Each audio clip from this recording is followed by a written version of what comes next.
This is Governor Larry Hogan, and I don't always have time to listen to podcasts, but I do enjoy listening to the Maryland Crabs podcast. Live from a grungy kitchen table located in Annapolis, Maryland's scenic and historic capital, it's the Maryland Crabs Podcast. With each episode, your hosts, Tim Hamilton, John Fernay, and the occasional guest will dive in and pick apart the stuff that really matters most to you. We're too lazy to actually solve any of these problems, but we can definitely stir the pot. From schools, politics, parking in the fire lane, to those horrible people who drive BMWs.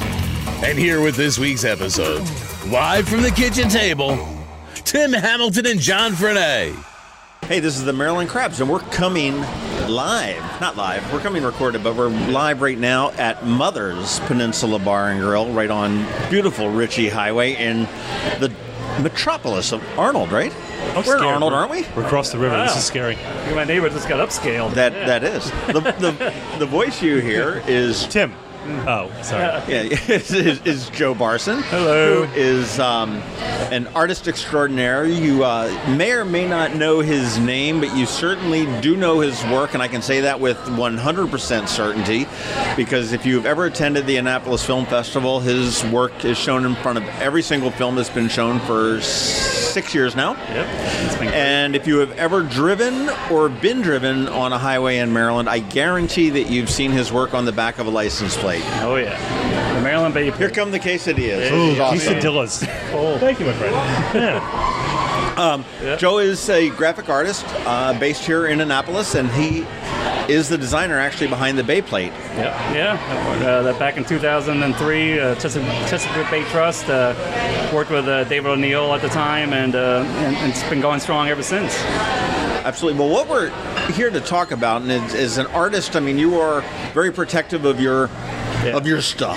Oh, yeah. And I know that on All Annapolis and I on Annapolis stuff, we've used your stuff before, and typically I always try to be good and send either you or your lovely wife Eva an email saying, hey, do you mind if we use this or this picture or this image? And usually you're like, yeah, okay. Oh, yeah, definitely.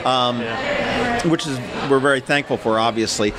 And we got talking a couple weeks ago when Navy and Nike got into a little bit of a war, and there was articles in the Capitol and the Baltimore Sun and everything else, and I don't know if there's a sub-brand, but Undefeated, which is sort of a company that Nike had partnered with, had come up with a logo that, or actually a crest that was nearly identical to the Naval Academy's crest, which has been in use since whatever. It was a total lift. It was exact. You could line it up in Photoshop. Right. I mean, it's like you have a family crest ring with a B in the middle of it, and I put an F in the middle of it and say, okay, it's mine and an original. Yeah, it was a blatant case of copyright infringement. It's one of those easy cases. There's no argument. No one had to fight. No lawyers need to get involved. Right. When when the Navy sends you a cease and desist letter, knowing full well that they've got like aircraft carriers, you just sort of sit there and go. Long Beach nearby. Yeah. You just sort of go, okay, well, we give up. Yeah, exactly. And Nike probably is a company that would fight for their right, but when they know they're wrong, I guess they know they're wrong. Yeah, definitely. But this is a huge problem. Yeah. And the internet has not made it any easier. No, it's interesting. For me, the internet is wonderful and also a problem, because in the case of I reached out to you and Tim saying, hey, this what happened to USNA and Nike, happened to us a couple months ago here in Annapolis.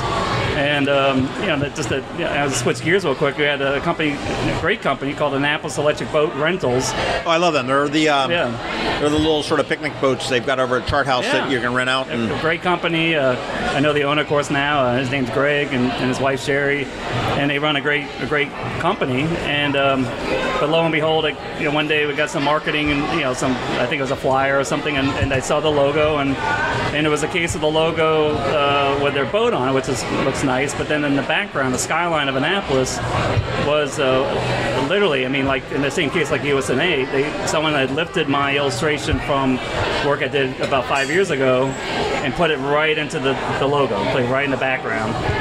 Barely changed anything. And I'm like, oh boy, this is, and actually the worst part, the part they did change is they cut and paste the Navy chapel twice.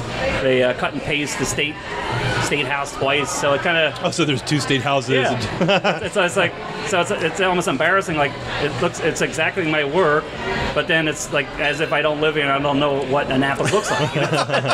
So it's like the worst case scenario. I'm like, this is the worst. Look at all the market houses. Yeah, and like look at this skyline Joe drew when he was drunk coming out of Middleton's one night. Yeah, like here you go, buddy. Here's your napkin. Yeah. Well, it's like the Visit Annapolis used to use a fireworks picture downtown, which if you look at it and you know the town, it's got like 4 sets of fireworks in it, and there's a couple buildings, and you're like, where's the angle on this? And you're like going, it doesn't exist. This angle just does not exist. Yeah, exactly. This is in some Photoshopper's mind that it does. But this was just, how did you discover the you find it on the internet, like they were saying. So so long story short, it was an offshore design. We're doing a podcast. Designer. You can go long as you want. Yeah, that's all right. You can. So basically, long story Thanks long. for a better story. The company called Logotypers. I found this all out after reaching out to Greg. I reached out, hey Greg, look, I'm the last guy who wants to bring lures or any of that stuff. This happened so many times. I've learned you just reach out and say, hey, how you doing, and you talk, and it's always worked out as a win-win. It's always become like a co-branding thing, or they like in the case that we used to do cornhole boards. The reason why we do them because someone was stealing my work and plopping them on boards. We reached out to him. And we said, hey, we can produce the work to match the boards exactly, make it look great and high quality, and we'll partner. That's awesome. So you found someone who's ripping you off and said, instead of cutting off your nose, just like, all right, how about we go into business together? Yeah, so that's brilliant. That's been great. So we've been selling, hundreds of boards since that happened. Is that a board that you're selling, or are you partnered with the guy that's a case of royalty. So I have nothing to do with the production. It's a reputable company. They do a really good job. That's what matters to me. I want to make sure it's quality and all that. I can hear good things from clients, so I'm happy. As long as I'm happy in that regards, they keep producing the boards. We have it on our website. People can go to it and all that. So, so on citizenpride.com. So nice plug, by the way. You worked that in very well. Citizenpride.com. It's good to be in marketing. You know how to do that. So whatever. The bottom line is that's another case of someone stealing the work. Reach out to them. It worked out great. No problem. And the case, again, with the Annapolis Electric Boat Rentals, great story. Reached out to Greg. He and I talked. We figured it out right away. He knew what happened. He said, yeah, I must have, the firm he went to must have used some offshore. But we found out the designer stole my work. His name is Augusto Como, and I think he's Romanian or Italian. I'm not sure, who knows? But he's not in this country. That's all I know because Bite us, Augusto. I shut off a bunch of emails and all that stuff. So long story short, it got worked out. It obviously was copyright infringement. The company and I work together, so they'll slowly. I didn't, they have embroidered shirts. They got banners, all the stuff with the old logo on it. I said that's cool. Just phase it out over time. Just replace it with a new logo whenever it makes sense. So of course, right away the website has the new logo and all that stuff. You're pretty nice about all this. I'd be a lot more upset than you are. It's just I've been doing it for so long. It's lawyers are the only people who will win. They're the only one who will win if you make a legal thing. It just So I teach a class every other semester at my university, and it's digital marketing.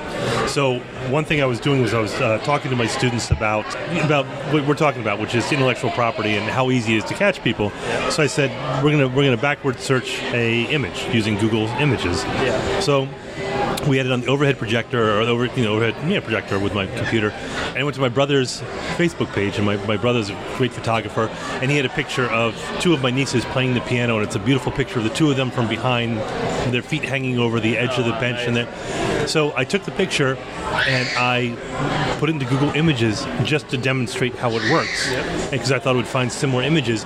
It found it was used thousands of times because he had it on Flickr or he had it on DeviantArt, and it was also the cover of a book. A company used it for the cover of their music book. Oh my God.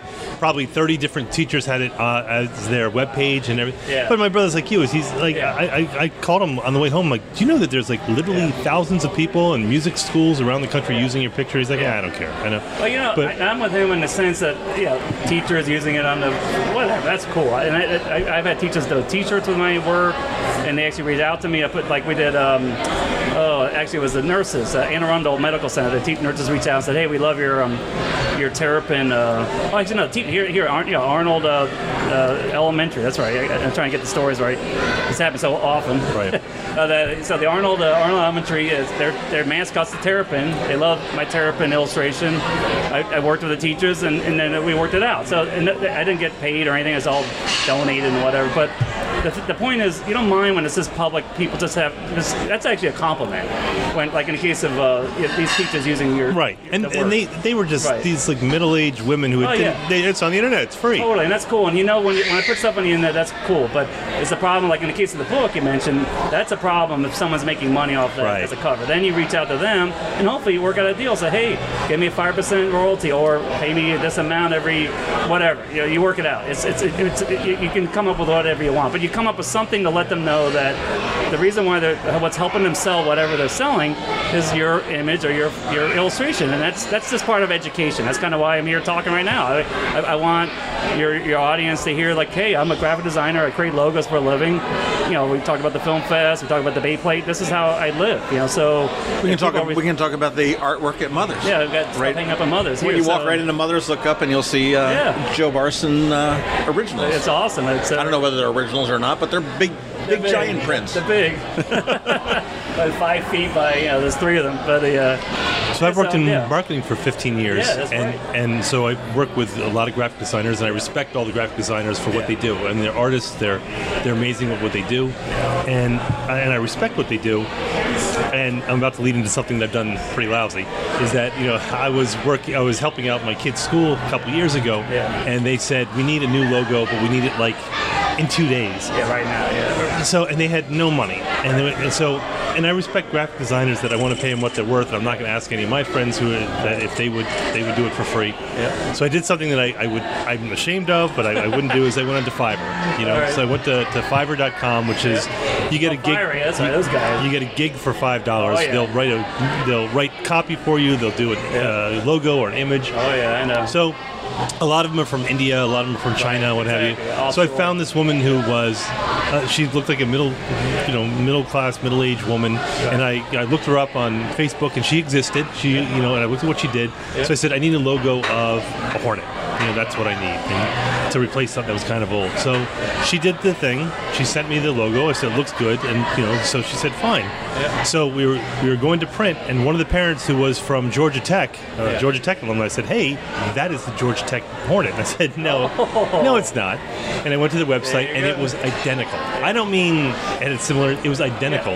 So you had it happen to you too? So I emailed the woman, and I said, hey, you just ripped off another logo, and she went radio silent, and I emailed Fiverr, and I'm like, hey, this one. They're like, that's between you and her. I know, that's the same thing with these logotype guys. They like, hey, whatever, hey, we're all artists. That's what I have an email saying, hey, we're all artists. And I'm like, well, no, we're not. Yeah, and I'm like, and it's like misspelled and broken English and all like but with the internet, everything's out there. And right before we started recording, I was telling you a story that I do comedy writing, and I did a script that I shared with a couple people 2 years ago, and then 6 months ago, Funny or Die had the sketch that I wrote, and it was word for word. But I can't prove it, and even if I could prove it, what am I going to get out of them? Right. So I mean, it's frustrating. Yeah. But if it's out on the internet, if you share it with anybody, it's out there, and people think that they can use it. And that's a good lesson about life. It's like the internet, anything that's out there, it's out there, and it never goes away. It lives forever, really. And it's more of a hassle to track it down. It seems like you're going kind of sideways on it, where you're like, you know what, I'm not going to fight them. I'm going to see if I can parlay this into revenue. When it works, it works, and when it doesn't, it doesn't. I've been fortunate, at least in the stories I conveyed to you guys, it all worked out great. And actually, because the internet is that I can search and find my stuff stolen, but as easily as they can steal my work. So, you bring up a good point. I'd like to know, how do you? I mean, okay, as a writer, I know they've got the tools where I can turn around and, on my website, I can turn around and put an ad in that will constantly go out and scour Google looking for specific phrases and everything else, and say, hey, this might be, and we'll give you a percentage of what we think it's plagiarized. Yeah. I know I can reverse image search it on Google. to find out where it is. But I mean, I might find this logo or this drawing of yours 19 different places. Yep. And as a consumer, I don't know which is the real deal. Right. How do you, as an artist, track your work? I mean, you got lucky with Annapolis Electric Boat Company because you saw an email from a local company that they said got to promote it. Yeah, I guess, and that's for keyword. Like, so Citizen Pride is all about Maryland pride. A lot of, and so there's keywords are easy. I type in Maryland blue crab or Maryland, right away, bam, put reams and pages on Google of all these thousands of blue crab illustrations, and invariably there's always a couple of mine in there. Click on them.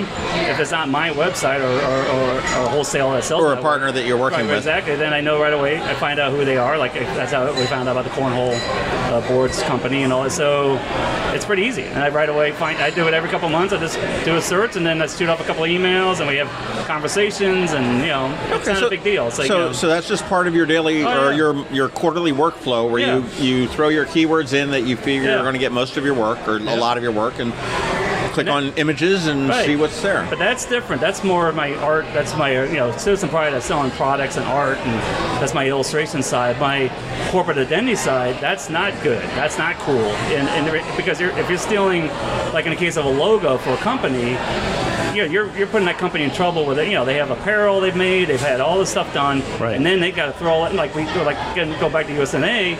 That's when things aren't cool, because things have to be destroyed and thrown away and ruined. So a company hires someone to do a logo. Yeah. They present the logo. They said great, and they throw it on everything. Yeah. And then all of a sudden you got Joe Barsin calling up saying, "Hey, that's my logo," and they're like, "Well, we didn't know. We hired some, but still, they're liable. Right. Not the design from offshore in Romania. Right. You're liable because that's your logo. So that's another reason why I wanted to talk on the podcast, that these companies, they're hiring, they're not, who knows, maybe they have I have no idea why they get these logos made offshore when they're not being reviewed by the trademarking process. Right. That's a legal process that you go through, that I've gone through thousands of times with the government, and the government will tell you that it's been stolen or something. And actually, it's your job as a designer not to make sure whatever you create has not been stolen. I mean, you do extensive searches on the internet. You make sure that your job as a graphic designer is to make sure that your client's logo will never have any copyright infringement case thrown upon them. That's your job. So that's kind of what I'm saying. Like Fiverr and these companies where people are getting their logos done by offshore companies that can't be sued or are not accountable or don't care, you're putting your company in massive liability that could come back and get you 2-3 years down the road. So let's say you're a small business. You're owning a restaurant and you're barely keeping on top of employees taking food out of the. Well, let's get a little more realistic. Say you own a website, and but how do you, like? Let's say that I own Mother's, and I said, hey, I need you to come up with a new logo. Right. And you present the logo to me, and I said, "Great! I'm going to call the Apple Signs or whoever, and they're going to put it all together." Yep. How do I make sure that what I bought from you was legitimate? I can't hire a lawyer. I can't afford that. Yeah, no, I mean it's like you hiring a plumber. You want to make sure the plumber's got good referrals and that type of. I'm just saying it's just hiring a professional. We have malpractice because doctors do bad things. I mean, that's a case if you get a cheap logo done by someone who's not accountable, then you are walking into that realm of trouble. So that's kind of, and now with the internet, a lot of designers that aren't aware of the rules, even American, even they were under the legal system, they're just like in the case of the USNA, that was a designer out in LA that did that logo. They just stole it. It wasn't offshore, and they just aren't aware, and they just do it, and no one checked on their work. Which is, I've worked in ad agencies. I know how the young staff was just doing their thing, and the art director approves it, or the creative director says okay, and they say, you check that out. I'm like, yeah, boss, I checked it out, no problem. And then it gets moved up, and then all of a sudden it gets presented to the client, and the client thinks you did your job, and the company, the ad agency, did not do its job because the things fell through the cracks, and then that's what happened to Nike. But I mean, how do I know that if I say, hey Joe, I need a logo and a corporate identity for my company, how do I know that you're legitimately creating this? I mean, I know because I know you. Okay, I get that. I know everything that you've done, and I certainly know your style. I mean, if you come out with me with a Degas looking thing, I'm going, okay, Joe, where'd you lift this from? Totally. Yeah. But, I mean, how does a consumer that is actually looking to legitimately hire this and not get sued know that who they're dealing with is legitimate? Yeah, that's. Well, I'd say reviews. I mean, that's what we do on Amazon and everything. I mean, all my site, citizenpride.com has reviews. Like we have hundreds of reviews. I personally on LinkedIn have many reviews. I have reviews from Thumbtack. I mean, that's another site that people hire me from. So I tell everyone, hey, if you're going to hire someone, don't go to these, Fiverr. There's no reviews of the artist. There's no. You don't know who they're giving the work. No, they get their $5 and they're out. Right. That's what I'm saying. Like a logo typers, I reached out to them. I had to tell them the name of the designer because the client told me the name of the designer because they talked. Right. That's how I found out who he was. The company logo typers didn't know. They say, oh yeah, we can find him. They even offered me. They say, hey, why don't you put your portfolio on our website? You can be a logo designer too. I'm like, what? I mean, you guys are stealing my work. I mean, what's going on? It's ballsy. So that's what I'm saying. They don't care. Is that who you want to do your logo? These guys are like, hey, whatever. I mean, it's almost like the mafia in the back room. They're like, the big cigars and hey, come on in here, kid. We'll do your logo for you. Don't worry about it. Don't look behind the logo mafia. Yeah, Vinny will take care of it. Don't worry, Vinny will take care of any problems. Well, also, you can do when you do the reverse searches, though. Like for example, if I take the logo that you give me and I go to GoogleImages.com or Google.images, and I can upload that image, and it'll find that image or images that are similar. Yeah. So they'll take elements of that, and it's actually pretty accurate. I do that actually quite a bit. Matter of fact, John and I, we found someone who was anonymous on Twitter, and they posted a picture on their Twitter, and doing the upload and detective work, we figured out find out that it was posted on another account, so you found out who it was. We figured out who it was, But in Google Images, Tim, you bring up a good point, though. A lot of people think that, okay, well, I'm looking for a picture of a sailboat. I'm going to put in sailboat, and I'm going to click on the little image link. And look, there's all the images free for the taking. I just right-click and download it, and I'm good to go. Right. How do you protect yourself on that?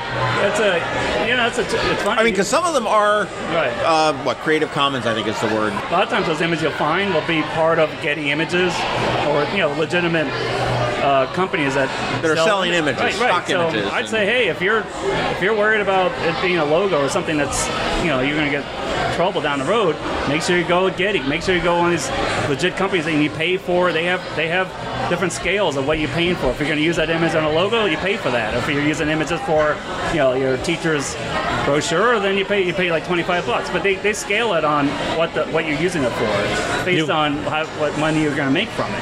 And we were talking about this before as well. Is that Getty Images? That whatever picture you see online, it's probably Getty Images because they're the 500-pound gorilla. Talk about legal team. You don't want to mess with those guys. I'll tell you what. Let me interrupt real quick because I think we need another round of beers. And do we want to order food? All right, we're going to order food, then we'll come back. Whether it's Main Street, your street, or any street in the county that we all live in and love and call Anne Arundel, it's a special place. But part of living here is having a bank that provides what you need when you need it. So when your plans and dreams call for a bank, turn to us, your neighbor. We're Severn Bank, supporting the community that supports us. I'm Alan Hyatt, chairman of Severn Bank, and it's our honor to be the bank that serves the people of Anne Arundel County. One thing that we never forget is that as a member of this community, it's our responsibility to be committed to helping you and our county thrive. Like you, we live here, we work here, and we play here. Severn Bank, we're here with you. Online at severnbank.com. Member FDIC, Equal Housing Lender. Severn Bank is a trade name used by Severn Savings Bank. And we just ordered, and John got the salad with no dressing.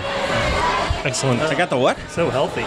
He is healthy, isn't he? What the hell are you talking about, man? That's salad with water. Everybody knows you're lying. Everybody knows you're lying. So before we ordered, we were talking about Getty Images, and it was kind of interesting because about 4 or 5 years ago, they did a massive shakedown, and because you were talking about their legal team. Oh yeah. So what they did is that they did image searches on everything that they had, and they would find websites by small businesses, and they would go to that business and they'd say, "Hey, nice website. Be a shame if something happened to it." Exactly. Right, and essentially what they said is that, hey, you're using our image. And in most cases, it was the web company that they asked to design their website. Right. And they just threw up the pictures that they had. So it wasn't the business's fault. It was the web designer or the company. Yeah. But ultimately, like you said, they're responsible Right. So what Getty Images did said, hey, and from what I understand is that sometimes they would wait a year or two to say, hey, the damage you did to us over the last 2 years are aggregated, so we're going to. So give us a check for $2,500, and we'll just drop the whole thing. Right. And for most small businesses whose attorneys would charge $350 per, they're just like, how can we not? So I know 3 businesses in Annapolis who had to do that. Oh my God. Who and they were livid. They're like, we went to our web design firm and they said, hey, you approved it and all those sort of things. There was a company when I was in the travel business that provided stock travel websites, and you could like change colors and do a couple little things, but the pictures were all the same. You just dropped your name and logo, right? They never licensed it through Getty. Getty got a hold of it. They called them, and it was the number of images, how large the traffic was, how long it had been there, and there were agencies that were getting like the lawyers calling and saying, well, here's your cease and desist letter. Wow. And it's not just good enough taking the images down and replacing them. Yeah. We want, and it wasn't $2,500. I think they would have jumped at that. They were like, we want $25,000. Yeah. And obviously it got negotiated down to whatever it was. But still, you're even if it's negotiated down, saying, hey, here's $10,000 or $8,000. For a small business, that's Crazy. a ton of money. Tons of money. I mean, that's horrible. I mean, it's a big deal. I mean, it's just one more thing you got to worry about when you run a business. I believe me, I got 1,000 hats on my head. So it's just something that. And there's royalty-free images out there. There's like Pixabay is one of them. Wiki Commons. Right. That kind of was because of that happened, because Getty kind of shot itself in the foot because of that, because it's famous, and all of a sudden all these other companies popped up. 1, 2, 3. I think it's called Image. You pay a monthly fee. Right. You can download, iStock. And, right. So that came out of all that. So it just made this carte blanche. You got the copyrights. It's cool. But that doesn't go for logos. That's just for images and illustrations and that type of stuff. So that's where the logo is definitely your own thing, and it always has to be created, with your name or your company, and because ideally you want something. The reason why you create logos, you want something that someone walking by will say, "Oh, that's so and so. That's that firm." It's called, that's called the brand. And well, I think that you're a little bit more susceptible as a graphic artist, right, as opposed to a photographer, right? In that, well, I don't know. Well, I mean, you're not using too many photos. I mean, unless you're a realtor, you're not using too many photos in your, in your brand and whatnot. But is there any part of your work that is, I'm gonna say, scrapable? Okay, this gentleman that did the Annapolis Electric Boat Company, he took 3 St. Mary's steeples, 2 Capitol domes, and a Navy field house, and made a logo out of it. Called it a day. Yeah. I mean, is it ever any, not a good time, but I mean, would taking just a dome and using that as an element of a logo be as wrong as taking the whole thing? Just taking anything. I mean, that designer should illustrate it. He or she. They should find an image of the dome and illustrate it themselves. I mean, that's really what I do. I mean, it's if I were to find your logo and tape it up next to my monitor and work on Photoshop or whatever it is that I want to create it with, and to sort of replicate it, legitimate or not? Well, that's a good question. I'll give you, here's a famous story. We all remember the Barack Obama poster. You remember the...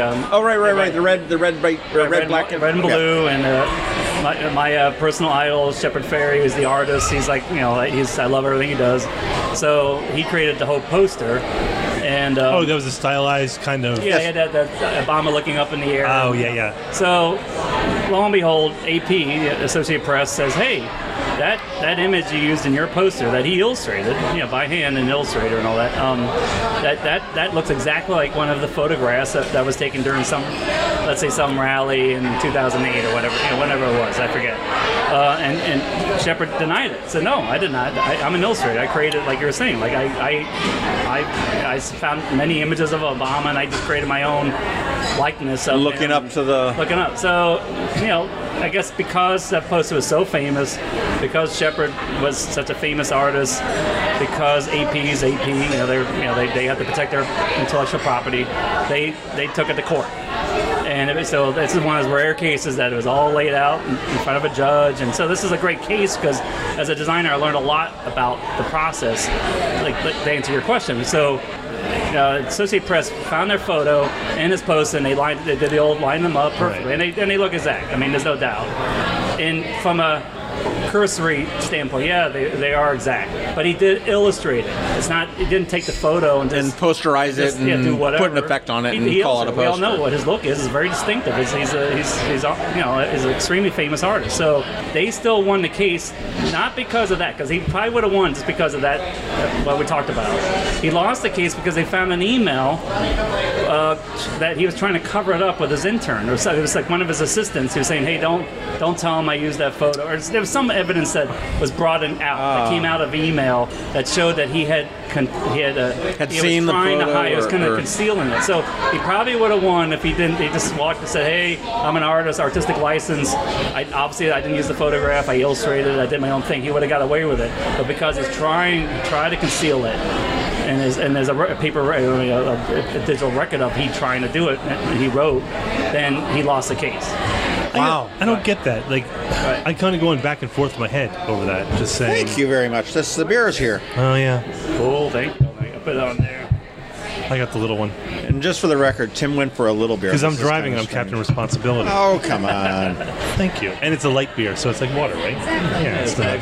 But I guess we're in a very murky area going, what is intellectual property? Right. So they're different media. So would it be the same if I recorded a song if I recorded someone else's song, and it's my interpretation of that, can I do that, or is it plagiarism? They have to pay. I hear it all the time when they do covers. They have to pay royalties to the band that wrote the original song. Would this kind of be the same sort of thing going? We hear all the time the lawsuits against. the Beatles, I guess, sued recently because there was a small little riff within a song. I lifted that off of Moody Blues or whatever it may be. There's a great artist I love, and he's an incredible DJ. It's Girl Talk, and he's absolutely amazing.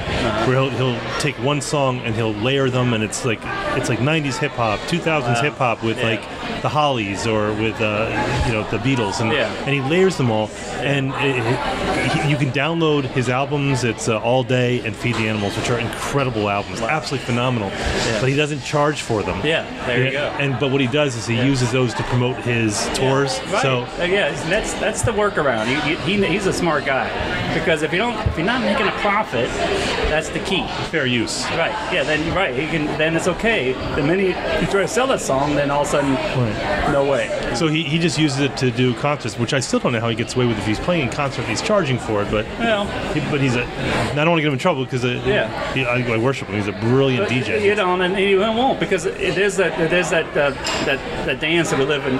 We live in a civilized society. We have artists, creative people. That the way art is created. I mean, if you talk to any artist, it's done by being influenced by other artists. That's how you create new art. And parallel thinking. That's in comedy. That's a big thing. Is the parallel thinking is you got two people who have a joke, and was one a joke thief or not, or was it just the obvious joke? Yeah. For example, on Twitter, where people try a lot of their comedy, where it was when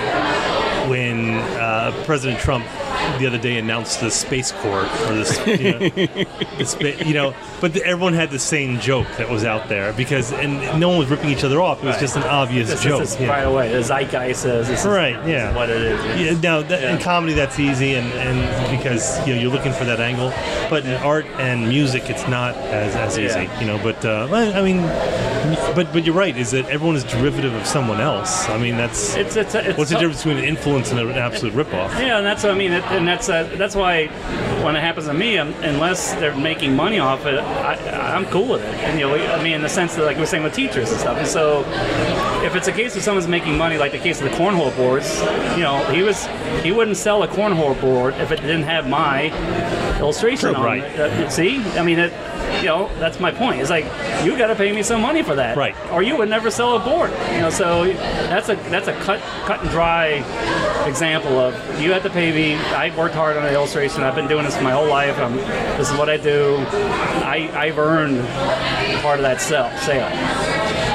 So get into what you do. So Citizen Pride, tell us more about that. Yeah, Citizen Pride is awesome. You know, I'm awesome. There's no bias there. Welcome to Fox News. We're fair and balanced. I'm not. Yeah, I won't be fair and balanced on this topic. I kind of, you know, I like someone who knows what they're worth. Yeah. You know, Eva, my wife, and I, you know, we're both graphic designers. We've been together since college. We met in art school. You know, so we've been together from day one, and so this is like a dream project because we always had JEB Design. That's our design firm that does all these logos and stuff. You know, JEBdesign.com. Yeah, but very smooth. but Citizen Pride was the offshoot of I wanted to do more creative stuff. You know, I've been doing design my whole life, and that's, you know, a lot of trade show graphic, you know, stuff that makes the money. We need a trifold. We need exactly. Oh yeah. And I still do that stuff, and I love doing it. It pays the bills, and I have 2 boys. We need daring but standard. Right. So JEB Design is your company that works for other people. Exactly. That's the logo design and the graphic and whatnot. I'm holding up my little card so you guys can see. You know? So this is the official graphic design. So I still do that. I do it every day. That's what I'm doing. And then Citizen Pride is a product company. Exactly. Retail. And with the deals exclusively with JEB Design. Exactly. That's our brand. So JEB Design is incorporated, so it's official incorporated. And right there's the Chesapeake Bay license plate. So if you have the one with the blue heron. What are you listing all the local places that he's done? Go ahead, fire him off, Joe. I know you've done the Annapolis podcast actually for Scott McMullen. Needed his logo. Scott McMullen. What do you guys call him? The Godfather. Podfather. He gets very upset if you get that wrong. So I love that. So and you know what? You are a very, very, very special guest that we've got today. Yeah. Well, I have to laugh because you and I had talked about copyright. You remember I used the photo of you? It's like Scott McMullen took a photo of you. Yes. Describe. I want to hear from your perspective. Okay. Here's the situation: is that this is funny. Scott had launched his podcast, the Annapolis Podcast, which is very good, and I know Tim and I and you and we all enjoy it. Yep. Although he's been a little bit on hiatus lately because he's been busy campaigning. Yeah. So vote Scott McMullen. He has not sent. You know what? Now you say that he's not sent me a single critical text. He's too busy. He's trying to every win time an we release our election. podcast, like 2 hours later, it's some little dig. Yeah. You know, I'm gonna be voting. which I love. Scott. I wish I could vote for him. He's not in my same area, but I'm going to be at the polls to help get his name out next Tuesday. Well, what he did ultimately is he took an ad in Upstart magazine to advertise the podcast.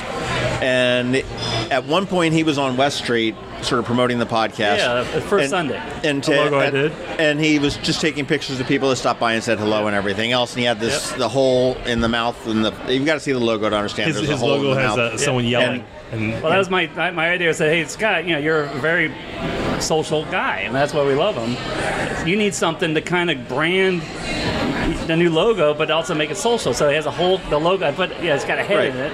And it's scream got the out. hands. Yeah, and scream. So you put your head to it. Yeah, so we did it, and we were just sort of joking around. And then next thing you know, I look and I see this full-page ad in Upstart magazine. It's got, you know, my picture and it says, and I was a guest on his podcast at one point. It was like, I was on twice. Which was fine, I know that. Go ahead.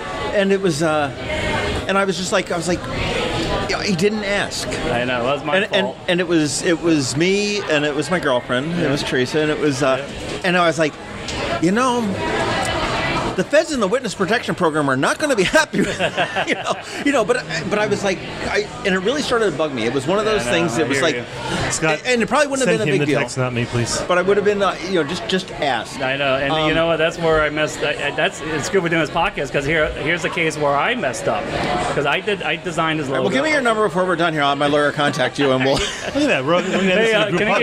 Can you give us some swag, man?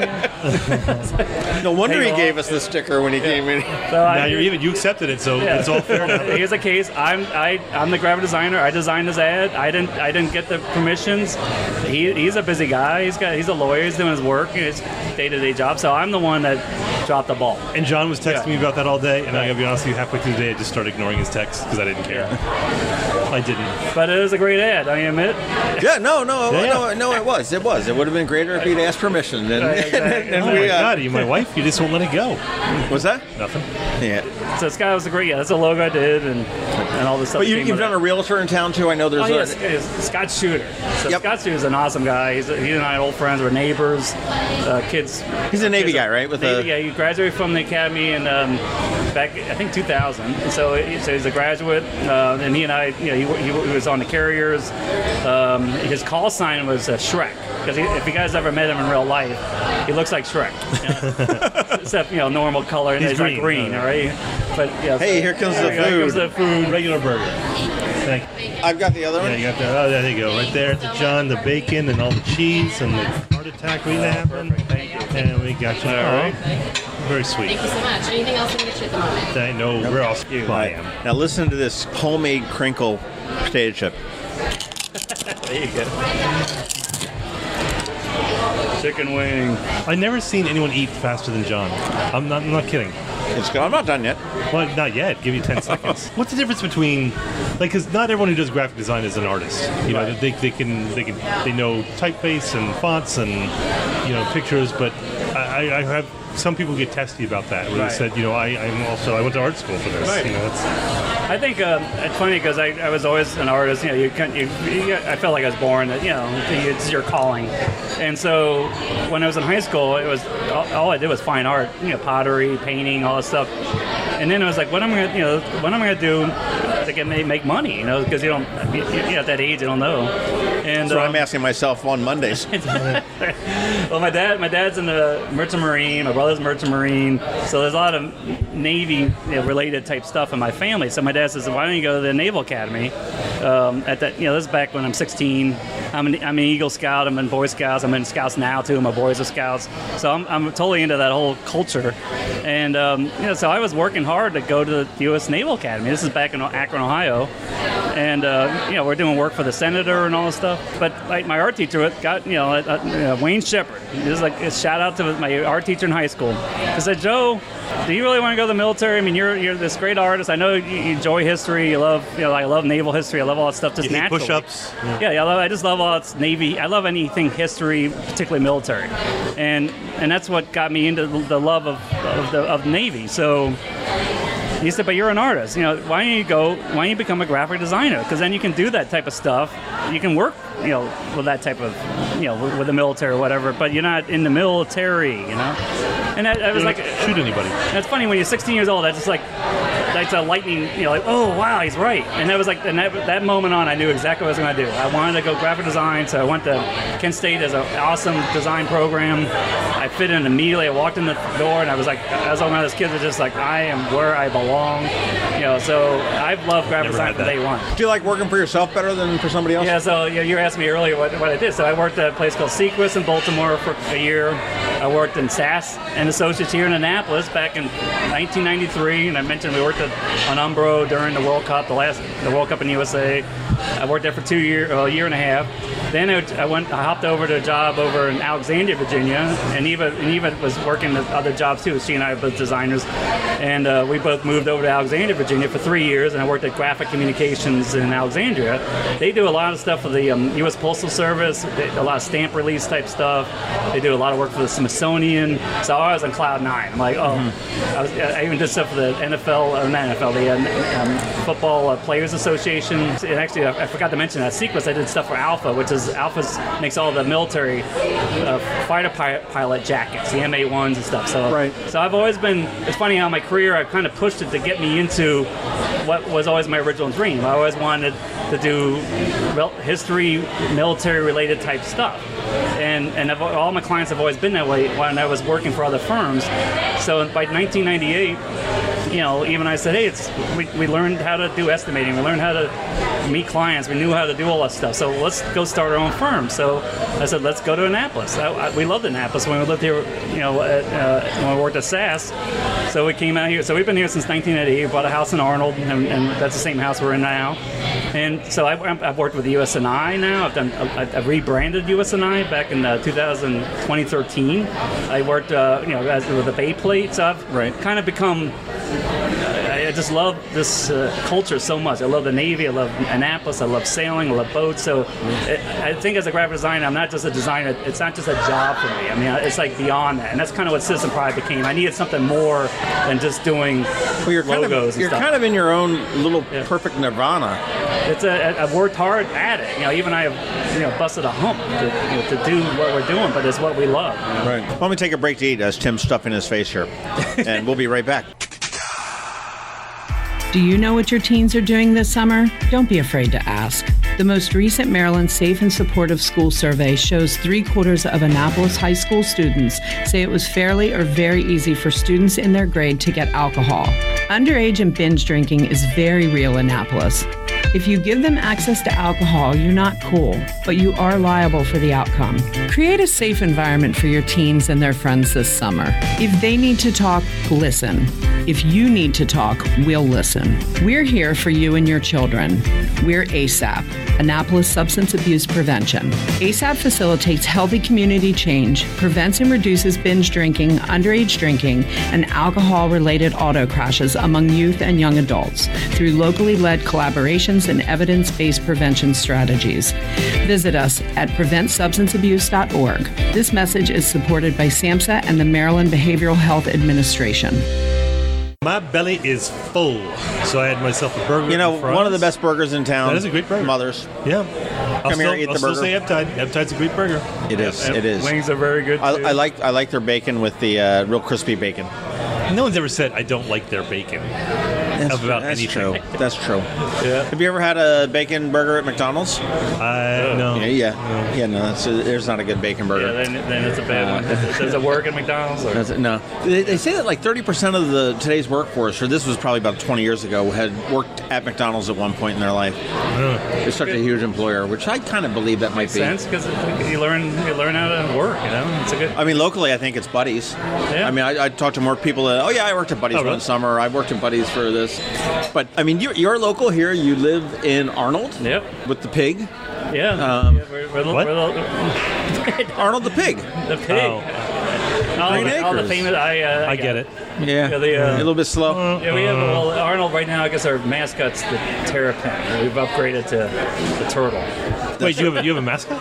Well, the elementary school, and that's I feel like that's the identity of our little community. Well, if you've seen, so that's the thing is, Jim's work. If you have been around town, you've seen it everywhere. Yeah. Throw out some of the other things that you've done. So I've been working with the Eastport Yacht Club. I think since 2010, they needed, every year they have a poster, and that promotes the Lights Parade. Yeah, they had the poster in 2013 too. They just didn't have the parade when the when the yacht club burned down. Yeah, so there's been a lot of history. So I've been involved with the Eastport Yacht Club since that amount of time, because I did the post in 2010, and then but since then they said, hey, we kind of need someone to help manage the graphics and work with the artists and all that. So I've been working with the team there since then. So it's been a fun project. I just the Eastport Yacht Club is a great institution of Annapolis, so I'm involved with that every year, locating great local artists. I'm actually in the search for good artists for this year's poster that we kind of do in the summertime. So you're kind of like the artistic director? Yeah, art director. But yes. what, I mean, so you're actually looking for people to replace you? No, because I'm always, I'm kind of the... That's not a good strategy. I don't want to be replaced. I'm the person that's overseeing, the executive artist. Charles Lawrence, he did a poster a couple years ago. Raymond Mathau, he did a poster. Right. We worked 2 years. We had 2 years. We worked with local schools. So we had a competition for elementary, middle school, high school. We did that for 2 years. So every couple of years, every year we bring. Catherine Carney was last year. She did a fantastic job. She's a friend of mine at Local by Design, and so I'm in the art community. So I'm always looking for new artists who kind of fit that.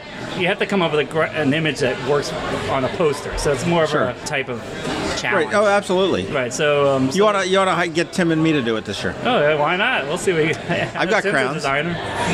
I'm not a designer.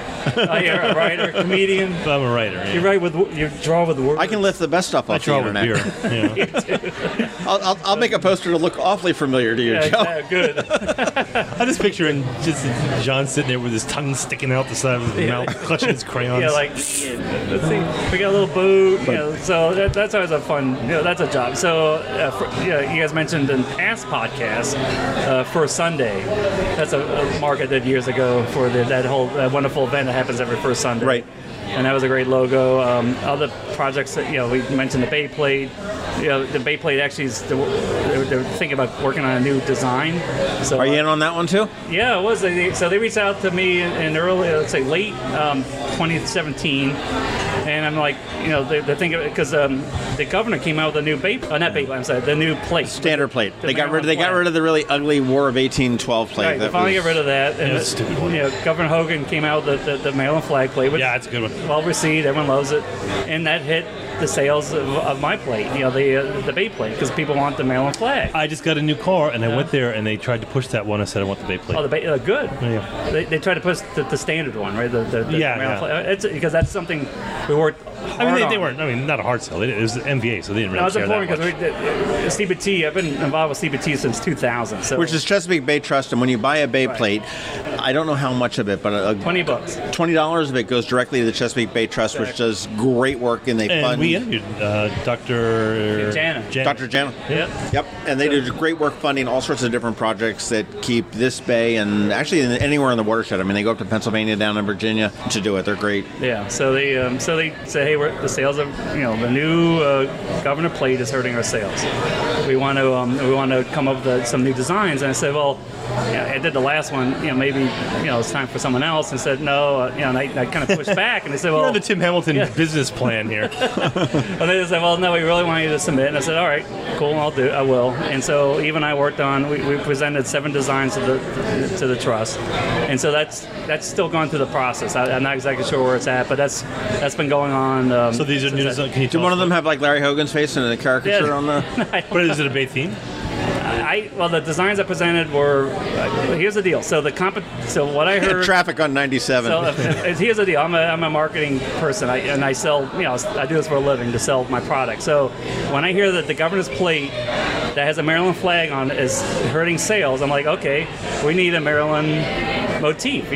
Something that speaks to Maryland more than just environment, which is what the original Bay Plate is, the heron and the crab. We need something that has maybe the Maryland flag on, something that speaks to that extra. Which is the most marketable thing that any state has ever cranked out, is that flag. Yes, that's what I presented. So I did 7 different designs with different variations of Maryland flag with crabs and this and that. So that's where that's at. So, but I know they worked with 2 other artists who are working on designs as well. That's all I know at this point. So that's all I can say. But I'm still waiting on the call. Right. They haven't called me. So that's where we're at. In Annapolis, I'm trying to think of some other stuff. Oh, yeah. So Fist for a Cure is a tournament they do it in early November. And it's all the money is raised. They raised to this point they raised $1.75 million for Anne Arundel Medical Center, working with what they created a program called the Navigator program. So the Navigator is when you have cancer, insurance does not cover the part where the nutrition part, taking care of you as you go through chemotherapy. So they have this Navigator program where you have a dietitian, a nutritionist that works with you to help you and also help navigate all the insurance and all the paperwork. So this is paid for by Fish for a Cure. Well, that's cool. And so they're friends of mine. And so in 2011, they were doing it for a couple years before that, but it was more just grassroots, but a bunch of buddies having fun, going fishing, put some money in the hat type thing. But in 2011, our friend, they said, hey, Joe, can you come up with a logo? We want to make this more, we need to brand this. We need to make this more streamlined. So I've been with them since then, and I've been, I guess you could say, the keeper of the brand since then. And so after this point, now they're getting to the point where we're almost raising $1 million a year. Wow. And now they've become so established, the hospital has come in now. So I'm working directly with the Anne Arundel Medical Center's foundation department. They've taken over the role from GMS. Greg Lilly's company was the one doing all the work, and so they took it over. So now it's a full charity embraced by the hospital, and so they're taking my identity and they're rolling it out. And it's something that's when you're just happy, because everything was, I didn't get a penny on that. That's just pure donation, and it's such I have people in my family have died from cancer, so it's a big deal. My wife's father died from cancer when he was 49. I'm 49, so it's a big deal. Wow. So that's something that makes me really happy to be part of that, and that it helped my little part, doing a logo, being part of making a brand consistent, and all the little things I've learned through all the years of doing branding, and roll it into because those guys are great at raising money too. I mean, everyone brought in what they knew what they're good at. Everyone brought that little piece of the pie, and they all came together, and just a grassroots, this broad neck group was able to start making a real, and within 5 years, it's great from raising maybe 10, 20, 30, 40 to $1 million. That's the epitome of a mutual friend of ours, Gene Deems, making a difference. Yeah. Little group turned around and made a hell of a lot of a difference. Yep. What's his charity? Medicine with a Mission. Medicine with a Mission, which is also phenomenal. Yeah, he's doing a killer job. All right, we obviously you've plugged it enough for Christ's sake, so we can go to citizenpride.com, and that's CITIZENPRIDE.com. If you're looking for a logo, you can go to if you want a logo, you can go to JEBdesign.com, and that's for Joseph Elwood, I'm going to guess, Barsin.com. That's a good name. No, Joe and Eva Barsin, JEB. Yeah, we're partners. But we can also buy your. I almost said buy your shit or buy your stuff. But I can buy your goods locally. Exactly. We're local by design. So here's another case of a local company. Local by Design is locally owned, and we got they're here on Main Street next to O'Brien's. We just opened up a place 2 months ago in the mall in Westfield. We're near the Apple store. Everything in those stores are just all Annapolis artists. We're all local. We're all paying rent. We're all co-oping. This is hard work, and this is our way of. Sort of all stemmed off of that, and I'm going to screw up it because it's got those stupid sailing coordinates. But there's like a co-op on George Street up around there in the Arts District or the Design District. Right, they're there too. Like 3987 warehouse or some gallery at 3987. It's off of that. Yeah. And Susan Jett started Local by Design. Now, Local by Design, honestly, no bullshit, is my go-to place for any gift. Awesome. Thank you. They've got jewelry. They've got art. They've got, wooden carving stuff. They've got clothing. They've got, I know Liz Lind is, artist. Liz Lind is in there. I know that Raymond Matthew that you've said. Obviously they've got Joe Barsin and Citizen Pride. If you ever need a gift for, you're traveling someplace as a hostess gift or a Christmas gift for family or anything, it is my go-to shop. Or a birthday gift? My birthday's tomorrow. Oh, wow. Yeah, by the time you hear this, Tim would be older. It's a 35. Swag. But I have not been to the mall store. I have seen pictures of it. I think you took pictures on their grand opening. Yeah, we promote the dickens out of it. I try to avoid the mall as much as possible. Yeah, but that's a lot of people don't. I'm happy to report. Well, that's I was talking to Susie when I purchased something at downtown, and she said that the mall actually approached her. Yeah, they did. To come in, which is kind of neat. And the malls are kind of trying to reinvent themselves. Or I don't know whether to reinvent or try to figure out where the hell they belong in this changing world. Westfield's one of the few malls that actually is doing well. Just in the mall sense, because Annapolis we're affluent, we have money. So to us, it made sense. Some of them are. Yeah. Well, we know Marley Station's closing now, but Westfield's doing fine, and they're readjusting and doing stuff like that. But for us, we're doing that mall. What I was surprised by what a difference in sales we did versus downtown on Main Street, because I think my work speaks more to them. It's Citizen Pride is more of a broad appeal versus a tourist type thing. So we sell a lot of tourist-related work down in Main Street, but for us personally, I know a lot of artists do really well at local. It's just my particular work does really well at the mall. So right. Well, you've got a statewide appeal to this for sure. But also got a really local flavor. I will say this: we have a poet laureate now in Annapolis. I know. You'll be the artist laureate. Oh, I will talk to Gavin. We got in with him. Yeah, we did. Yeah, we'll talk to you. Gavin's great. He and I have talked about the film fest, so he he knows I'm involved with that. So that's my little in with the mayor on that. And he's been great. He's the one that's going to. I know you guys interviewed Lee and Patty, and because I work with them all the time with the Film Fest, and so he's proposing having a special place just for the Film Fest year round. And that's impressive. A mayor, he's thinking. They're not thinking that. He's thinking that. He's barking up the wrong tree on that. All right. Well, I mean, you know, they don't need it year round. I don't think they want it. Okay. And way to piss off every other. I'm not going to argue with John, but the bottom line is, here's the deal. I was up in Baltimore. I'm a member of AIGA, or I want to be. I haven't visited. So I was on North Ave. North Ave has this beautiful, they took an old building, an old film place, redid it. They got some big grant, wonderful money. Right. It's dedicated to the Maryland Film Festival. They have their own building on North Ave, and that whole area is becoming this big art community coming out of MICA. And it's year-round. They show films year-round. So Annapolis can do it too. I was just talking with Faith Goldberg. Faith Goldberg. Yeah, right. So Compass Theater. Right. So you're right. You guys all know about it. That's awesome. So she put a lot of money into it. She's very involved with the Film Fest, and she and I work on all the merchandise for the Film Fest. So she wants that to happen here in Annapolis, and she's a player. I think it could. I think it could be useful. I just don't think that the mayor putting city money into it at the expense of every other theater that's in the town is going to tick everybody off. We're still supposed to have a theater being built at the Park Place, and I know that's an ongoing.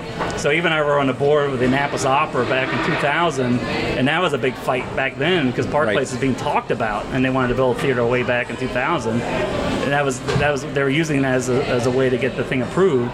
And so that's to this day here, 2018. That's still a grassy, grassy plot. That's maybe the future home. So that's an ongoing debate. Sure. But the Film Fest, I think, because they've been here now, they're coming in the 7th year. They brought Rob Reiner. They have earned their place at the table to say, hey, they're legit. Can we have something? They're legit. Well, I'll tell you what, we're gonna roll out of here because we had a good dinner at Mother's. And they're about to start Arnold. playing music too. Joe, thank you very much for explaining this. The moral of the story is don't steal shit off of the internet. Yeah. We can find you. When you go to Fiverr, think twice about it. Yeah, right. It's going to cost you a lot less to spend, $200, $300, $400, $500 or whatever to have Joe design it once. And real quick question: if I get you to design a logo for me, do I own it when I'm done? Yeah, of course. Yeah. Okay. So that's mine. That's a good question. Everyone has asked that, and that's my contract. It's locked down. You own it. I have one little line that says I'm allowed to use it to promote.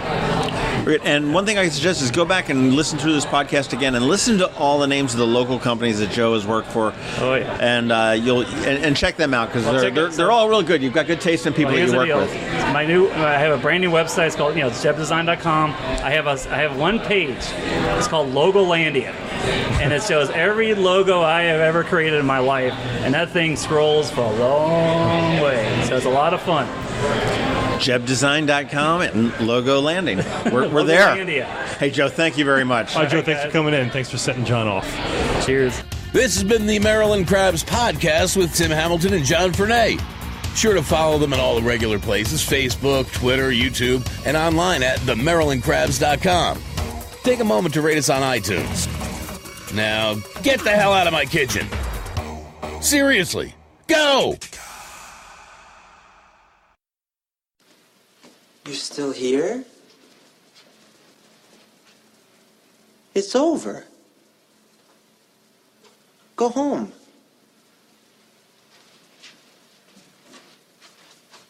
Go.